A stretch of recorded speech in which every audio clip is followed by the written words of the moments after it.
하겠습니다. 1절 제가 읽습니다. 에스라가 하나님의 성전 앞에 엎드려 울며 기도하여 죄를 자복할 때에 많은 백성이 크게 통곡하매 이스라엘 중에서 백성의 남녀와 어린 아이의 큰 무리가 그 앞에 모인지라.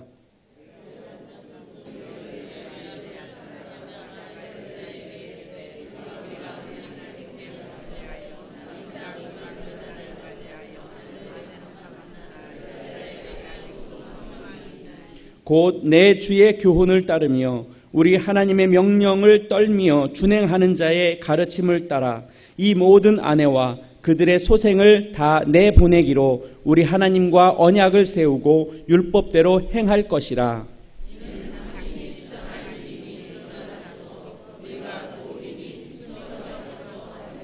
이에 에스라가 일어나 제사장들과 레위 사람들과 온 이스라엘에게 이 말대로 행하기를 맹세하게 하매 무리가 맹세하는지라.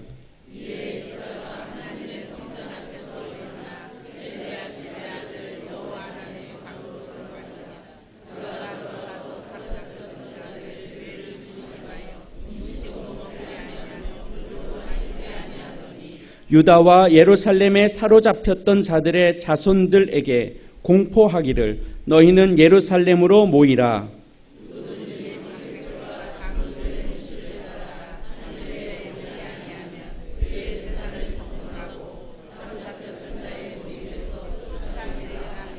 유다와 베냐민 모든 사람들이 3일 내에 예루살렘에 모이니 때는 9째 달 20일이라. 무리가 하나님의 성전 앞 광장에 앉아서 이 일과 큰 비 때문에 떨고 있더니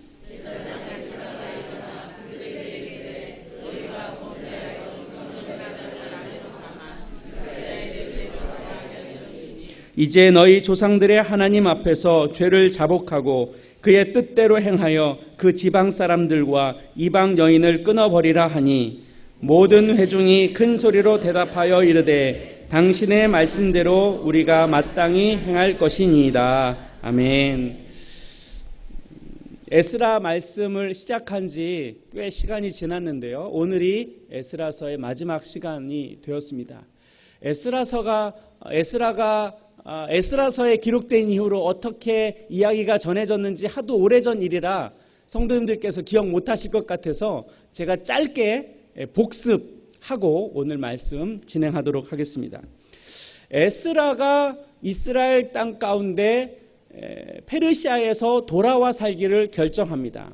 근데 그 과정에 에스라가 어떤 사람이었는가, 그 사람이 페르시아에서 어떤 삶을 살았는가 잠깐 이해해 볼 필요가 있습니다. 그 구절이 에스라서 7장 6절에 기록되어 있는데요. 7장 6절 말씀은 제가 읽어드릴게요. 이 에스라가 바벨론에서 올라왔으니 그는 이스라엘의 하나님 여호와께서 주신 모세의 율법에 익숙한 학자로서 그의 하나님 여호와의 도우심을 입음으로 왕에게 구하는 것은 다 받은 자이었더니 이렇게 기록하고 있습니다. 그러니까 에스라가 페르시아라는 나라에서 어떤 삶을 살았느냐? 모세의 율법에 익숙한 학자로서의 삶을 살았어요.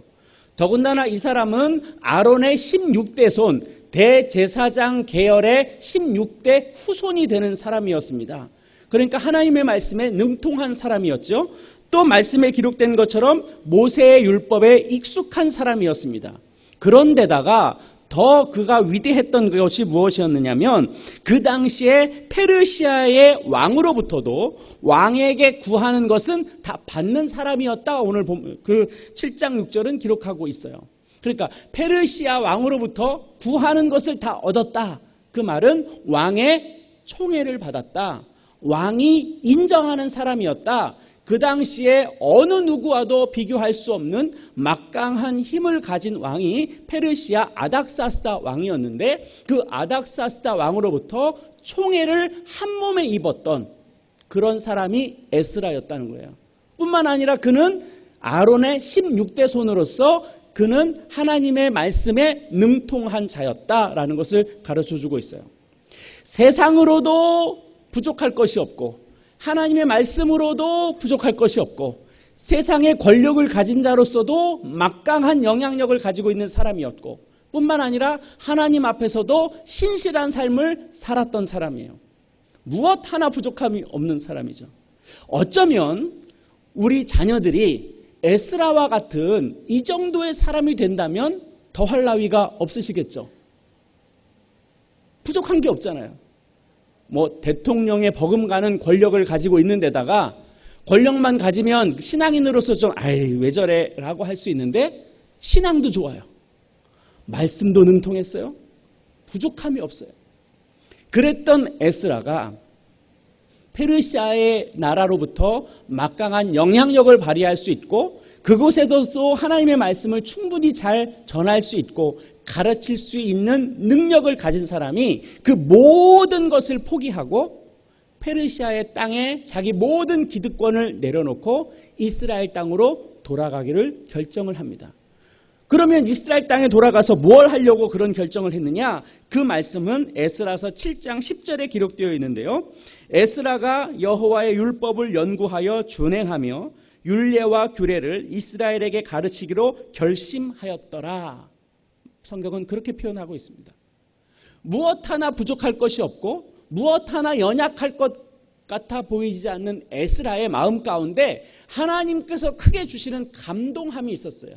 바로 나는 다시 고국으로 돌아와서 이스라엘 안에 있는 백성들을 가르쳐야 되겠다. 그들을 하나님의 말씀으로 세워야 하겠다 하는 거룩한 꿈을 에스라가 꾸게 되었던 겁니다.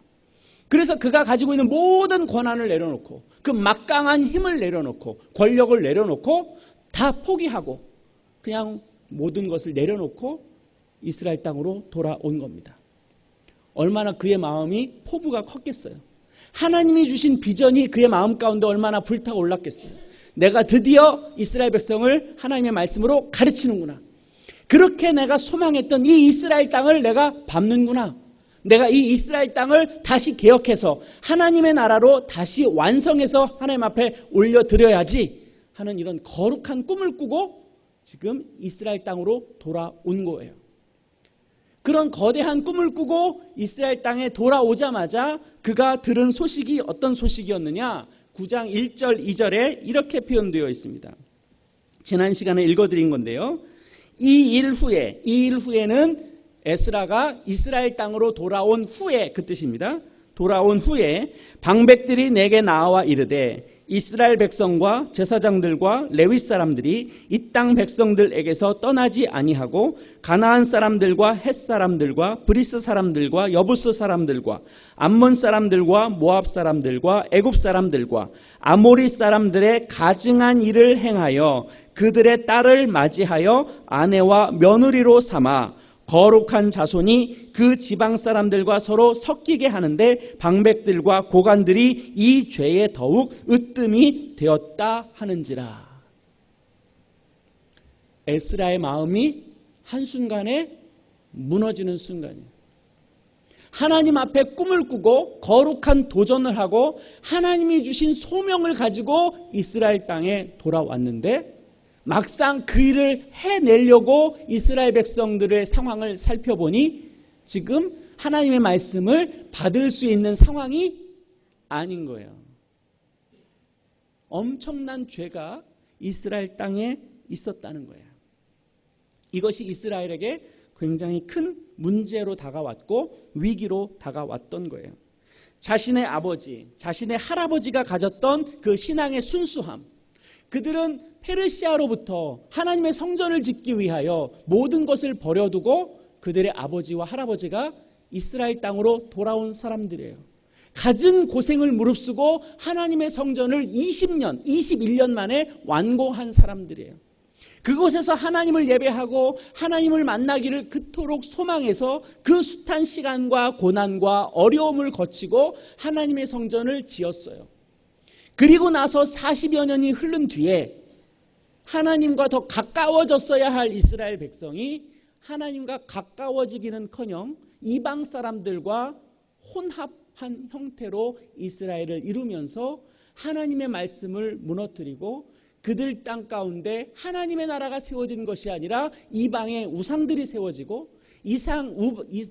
우상의 다양한 삶의 형태들이 이스라엘 땅에 들어와 있는 상황이 된 거예요. 이방인의 습성을 따라하기 시작한 거예요. 이방인들을 가족으로 맞이한 거예요. 하나님의 정통성은 온데간데 없고 그들이 정말로 간절히 지키기를 소망했던 그 하나님에 대한 마음은 어디 갔는지 없고 그냥 그들과 어울려 살면서 그냥 그렇게 그저 그렇게 이방 사람들과 별반 다를 바 없는 삶을 이스라엘 사람들이 살고 있었다는 겁니다. 하나님의 계명을 어겼습니다. 이방인과 결혼하지 말라고 하는 신명기의 말씀을 그들은 어겼습니다. 하나님이 그들의 아버지가 되어야 하는데 우상이 그들의 아버지가 되어 있었습니다. 그러다 보니 하나님의 뜻이 나타나지 않습니다. 죄를 지어도 죄에 대하여 고백하려고 하지 않습니다. 하나님 앞에 제사는 드리지만 그들의 중심은 하나님을 향하여 있지 않습니다. 그러다 보니 하나님의 역사가 그들의 삶 가운데 나타날 리가 없게 된 거죠. 그렇게 이스라엘 백성은 타락해져 가기 시작했습니다.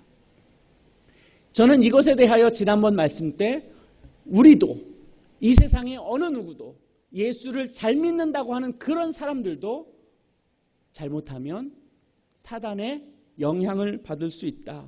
신앙이 변질될 수 있다라는 위험성을 이미 말씀드렸습니다.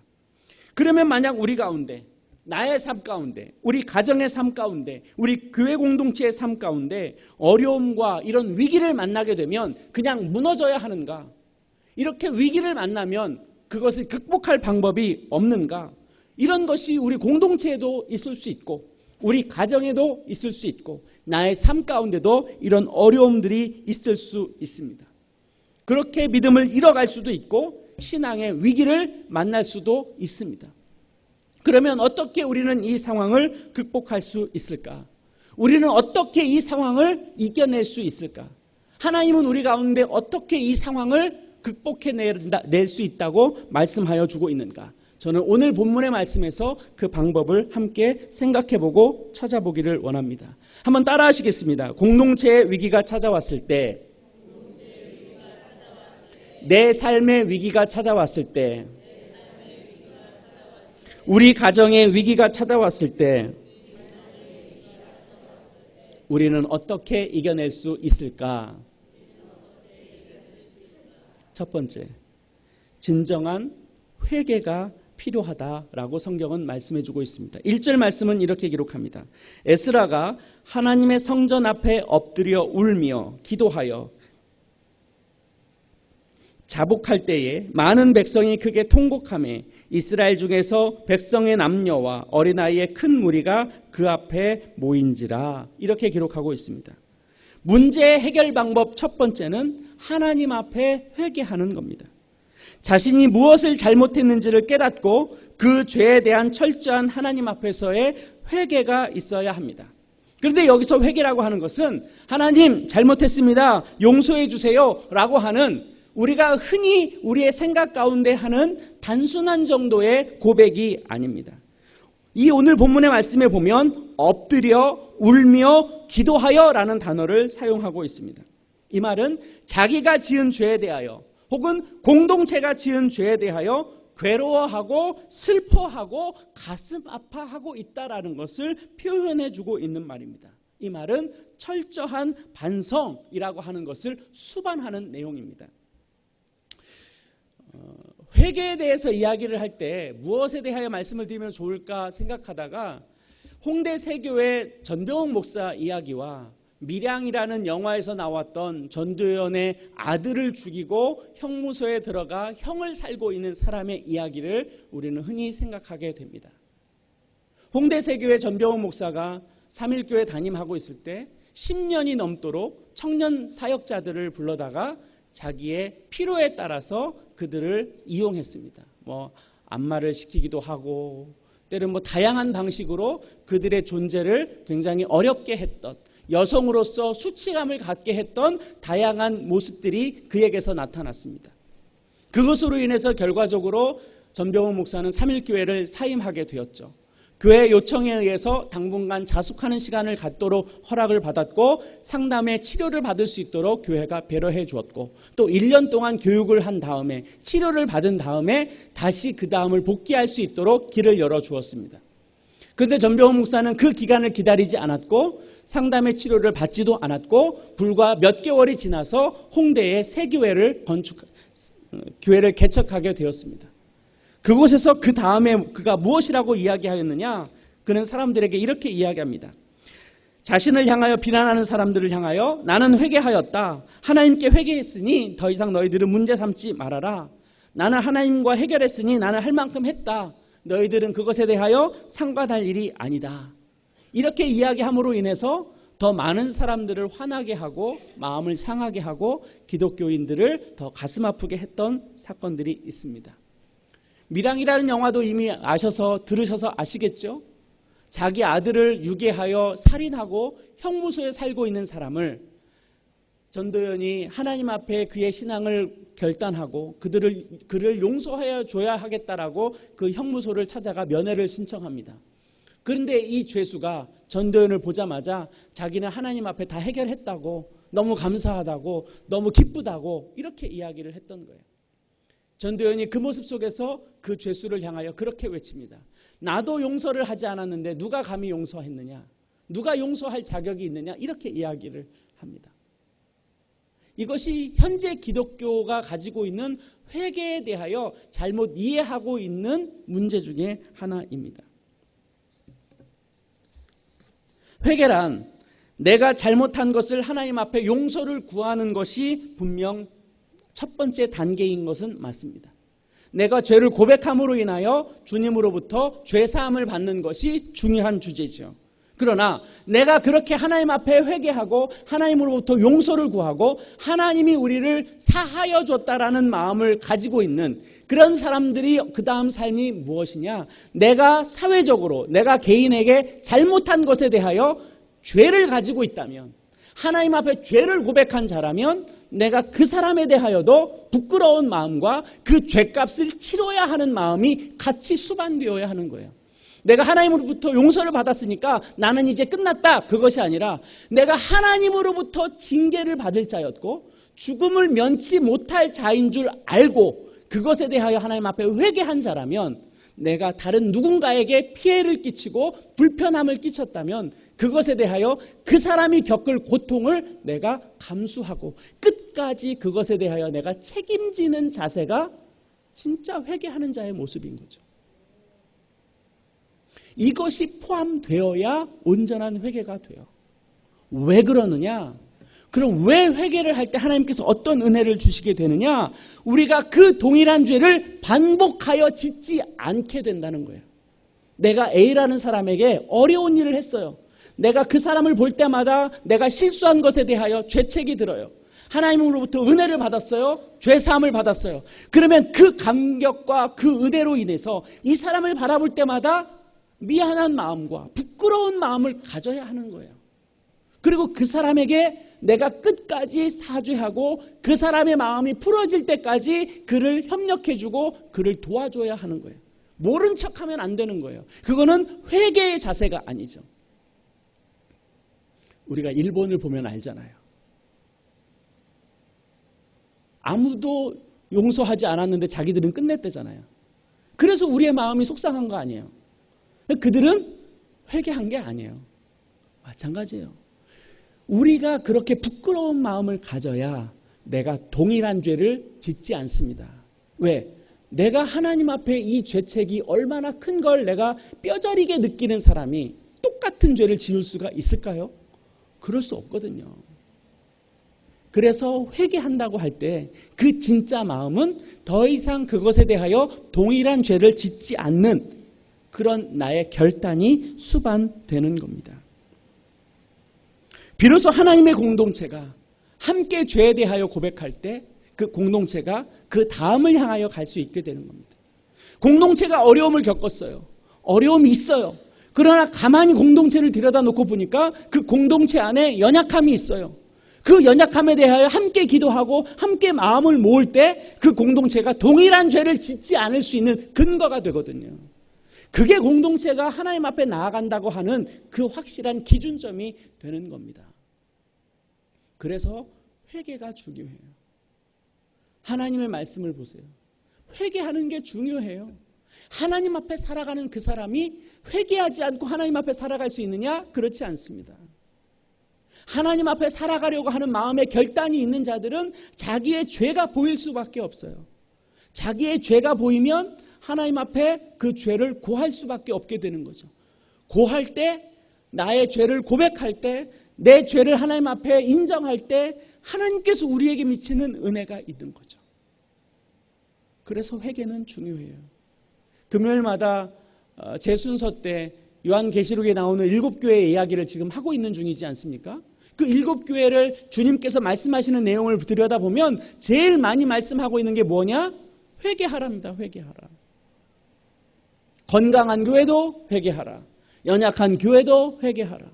왜? 회개하는 것이 하나님 앞에 서야 하는 마땅한 신앙인으로서의 첫 번째 자세이기 때문에 그렇습니다.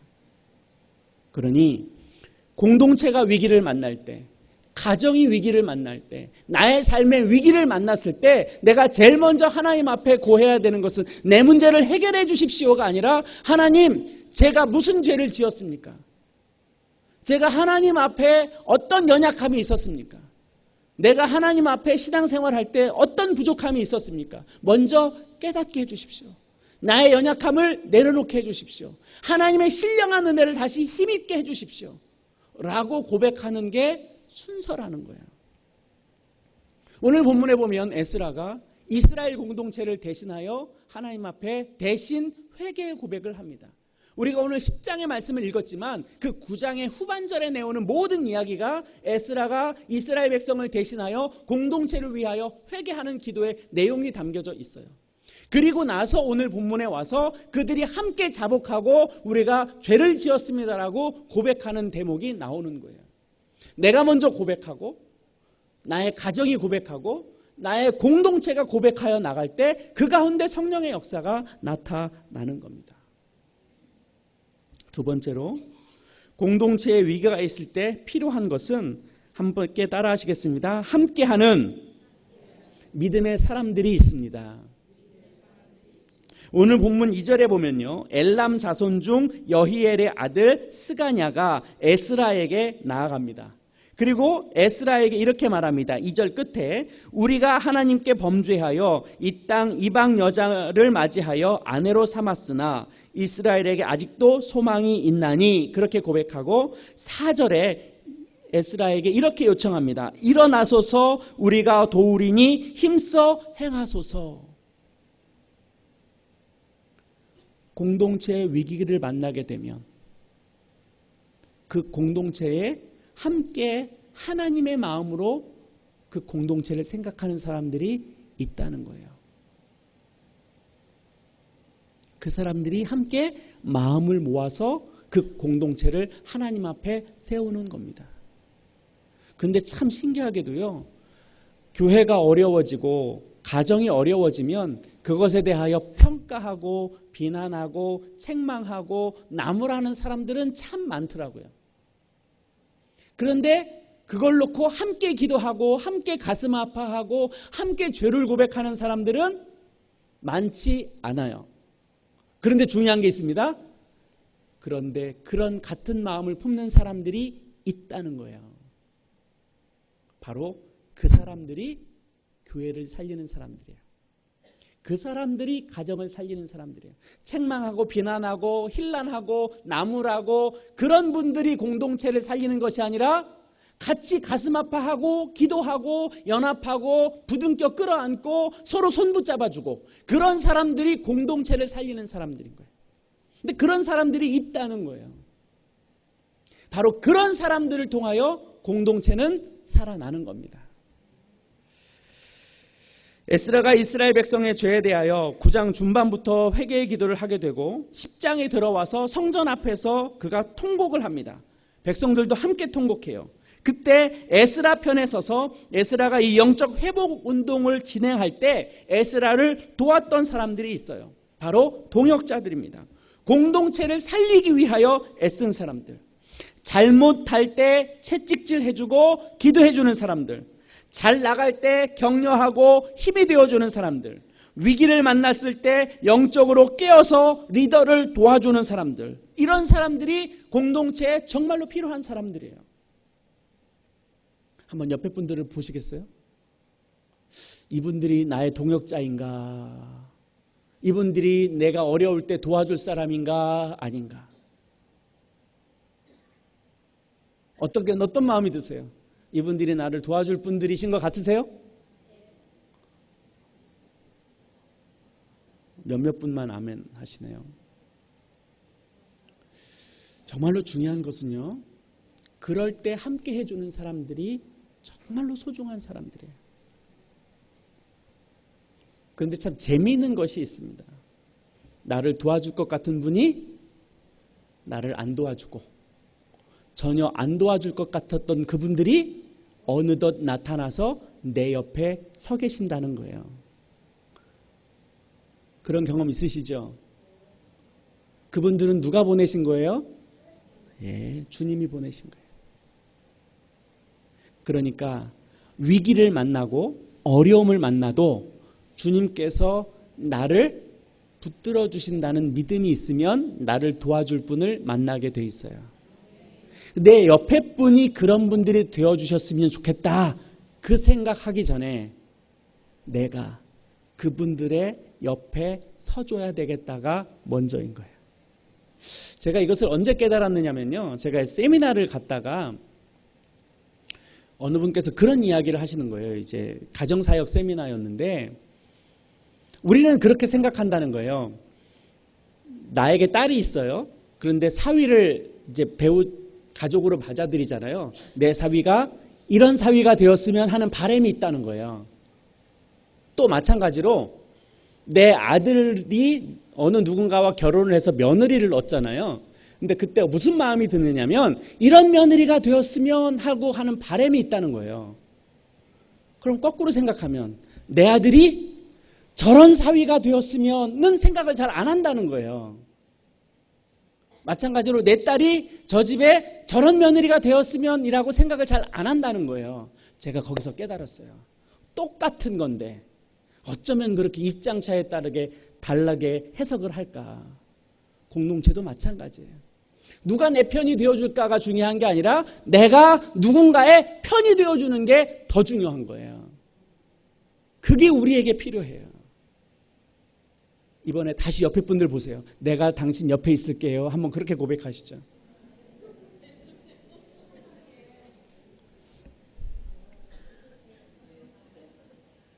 훨씬 마음이 흐뭇하시죠? 좀 전에는 이분이 내 편일까 아닐까 미심쩍은 마음으로 쳐다보셨다면 이제는 내가 당신 편이 되어줄게. 이럴 때 공동체가 살아요. 이럴 때 공동체가 평안한 거예요. 그런 우리 모두 되었으면 좋겠습니다. 동역자 딴 데서 찾으실 게 아니에요. 내가 동역자가 되기만 하면 돼요. 그런 우리 영광교회 되었으면 좋겠습니다. 세 번째로 회개를 통해 기도로 하나님 앞에 나아가는 것을 넘어서 그것에 걸맞는 행동이 필요합니다. 그것에 맞는 행동이 수반되어야 합니다. 내가 아무리 잘못했어도 하나님 내가 잘못했습니다라고 말로만 그친다면 그것은 진정한 회개가 아니라고 이미 말씀을 드렸습니다. 회개를 했다면 그것에 걸맞는 행동이 표현되어야 하는 거예요. 예를 들면 어느 학생이 시험 공부를 했는데 시험을 보고 결과가 안 좋았어요. 이것을 자기가 깨달았어요. 아, 내가 공부를 열심히 안 했구나. 그래서 하나님 앞에 기도했어요. 하나님, 제가 공부를 열심히 안 했네요. 죄송해요. 더 열심히 해서 하나님 앞에 영광이 될게요. 이렇게 말만 하고 그 다음날부터 공부를 안 해요. 그럼 성적이 올라요? 안 올라요? 아무런 변화가 안 일어나는 거예요. 그러면 내가 하나님 앞에 잘못했어요. 제가 좋은 성적으로 하나님 앞에 영광 올려드릴게요. 기도했으면 그 다음에 공부를 해야죠. 해야지 그 다음에 어떤 결과가 나타나는 거죠. 그럴 때 내가 하나님 죄송해요라고 한 것이 힘이 실리는 거고 그것이 진짜가 되는 거예요. 진정한 돌이킴이 있을 때 그것이 그 가운데 하나님의 역사로 나타나는 거예요. 오늘 본문 10장 11절 12절 함께 보시겠습니다. 우리 같이 읽어볼까요? 11절 12절 시작. 이제 너희 조상들의 하나님 앞에서 죄를 자복하고 그의 뜻대로 행하여 그 지방 사람들과 이방 여인을 끊어버리라 하니 모든 회중이 큰 소리로 대답하여 이르되 당신의 말씀대로 우리가 마땅히 행할 것이니이다. 아멘. 오늘 본문은 아닌데 16절 말씀 제가 읽어드릴게요. 제사장 에스라가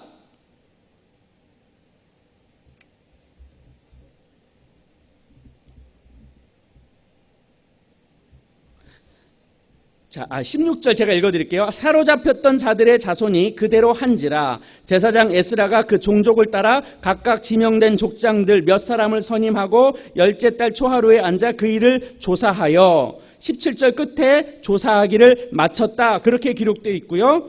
19절에 이렇게 기록합니다. 그들이 다 손을 잡아 맹세하여 그들의 아내를 내보내기로 하고 또 그 죄로 말미암아 순양 한 마리를 속건제로 드렸으며 그렇게 하겠습니다라고 함께 고백하고 그 일을 실현해 나갑니다. 그러니까 에스라가 이스라엘의 민족을 다시 갱신하고 그들의 영적 지도자로서 이스라엘 백성을 회복시키게 되는 중요한 역할을 하게 되는데 그것에 대하여 걸맞게 사람들이 도와주는 사람들이 있었고 도와주는 사람들이 실제로 자기들이 죄 고백한 것에 대하여 일들을 해결해 가는 과정을 보여주고 있어요. 이것이 이스라엘의 개혁운동의 중요한 시발점이 되었습니다. 그래서 그들은 이 위기를 잘 극복할 수 있는 근거를 만들었습니다. 그런데 그게 결코 쉬운 일이 아니잖아요. 이미 이방 여인을 아내로 맞이했어요. 거기에서 자녀도 생겼어요. 그들을 내보내는 건 굉장히 힘든 일입니다. 가슴 아픈 일입니다. 그리고 그들의 고향으로 돌려보낼 때 그냥 돌려보냅니까? 빈손으로 돌려보낼 수 없거든요. 그들에게 필요한 것들을 제공해주면서 돌려보내야 되는 거예요. 그러니까 하나님의 명령을 따른다라고 하는 것은 단순히 네 하겠습니다라고 끝나는 것이 아니라 그것에 합당하게 필요한 것들을 함께 사용해 줘야 한다는 거예요. 재정이 들어가기도 하고 이별을 하는 아픔을 겪기도 하고 그들이 잃어버렸던 하나님의 정체성을 다시 회복해야 되는 고통의 시간을 겪는 거예요. 이방인들과 짝하여 살던 그 습관을 버리고 다시 하나님을 향하여 다른 길을 선택하고 그 삶을 살기로 결정하고 도전해 가야 할 부담감이 그들에게 필요했던 거예요. 그런데 그것을 받아들였다는 거예요. 결코 쉬운 일이 아닙니다. 굉장히 어려운 일입니다. 그런데 물러설 수 없는 거예요. 힘들다고 해서 포기할 수 있는 성질의 것이 아니에요. 그들은 하나님의 백성 앞에 삶을 살아야 되는 거예요. 하나님을 믿는 백성답게 자신의 정체성을 가져야 되는 거예요. 그런데 이방인들과 살다 보니까 얼마나 혼합된 형태로 살고 있었겠어요. 그걸 걷어내는 거 쉽지 않습니다. 지금 우리가 사는 이 시대도 마찬가지입니다.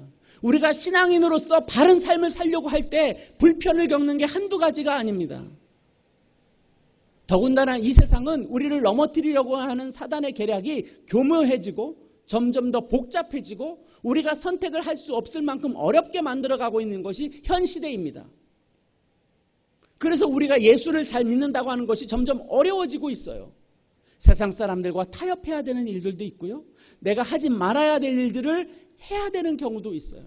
그걸 걷어내는 일이 결코 쉽지 않아요. 술, 담배 하시는 분들 끊어내기 쉽지 않아요. 약물 중독이신 분들 끊어내기 쉽지 않습니다. 그런데 정말로 하나님 앞에 바른 삶을 살려고 하는 분들은 그걸 걷어내는 거 아닙니까? 걷어내야 하는 거죠.